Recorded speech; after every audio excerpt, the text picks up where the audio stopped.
আসসালামু আলাইকুম প্রিয় দর্শক, সবাই কেমন আছেন? আমিও আছি আলহামদুলিল্লাহ।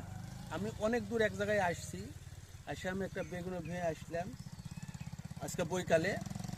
বেগুনের ভিউ আবার দেখে আমার একটু বিশেষ যা মন খারাপ, আমার অনেক মন খারাপ, গাছের অবস্থা ভালো নাই।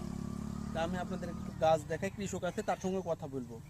দেখেন, এটা হচ্ছে, ক্যামেরাম্যান দেখেন তো, এটা হচ্ছে সুস্থ সবল গাছ, এটাও সুস্থ সবল গাছ। দেখেন কত সুন্দর, ফাইন। পাশে এটা দেখেন তো, এই দেখেন ফোলা, এটা কিন্তু একটা রোগ, এটা একটা বড় রোগ। ক্যামেরাম্যান আরেকটা গাছ দেখান তো, এই দেখেন, এই যে কৃষকের তো অবস্থা খারাপ। এটা আপনার জমি তো নাকি? হ্যাঁ ভাই, আমার জন্য। এর আগে বিষ দিছিলেন? হ্যাঁ, বেশ স্প্রে করেছি। কি বিষ দিছেন? ভাই আমি কৃষক মানুষ, অত তো জানতাম মানুষ না, ডিলারের কাছে যাই, ডিলার যা দেয় তাই spray যেটা করি। দিছেন সেটা নিয়ে এসে স্প্রে করে দিছেন, কিন্তু কাম হয়নি। না, কাজ হয়নি ভাই।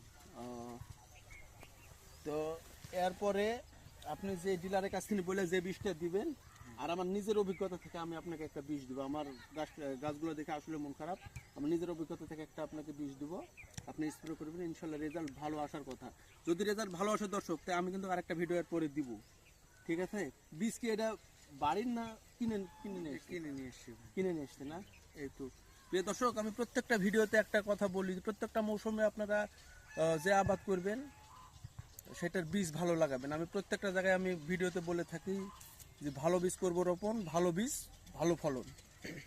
প্রিয় দর্শক, সবাই ভিডিওটি দেখলেন, কারো কোনো যদি পরামর্শ থাকে, গাছ তো দেখলেন, কোনো পরামর্শ থাকলে অবশ্যই কমেন্টে বলবেন, তাহলে আমরা উপকৃত হবে, আমাদের কৃষক উপকৃত হবে। তো অবশ্যই কিন্তু কারো পরামর্শ থাকলে কমেন্টে জানাবেন। তো সবাই ভালো থাকবেন, সুস্থ থাকবেন। আসসালামু আলাইকুম।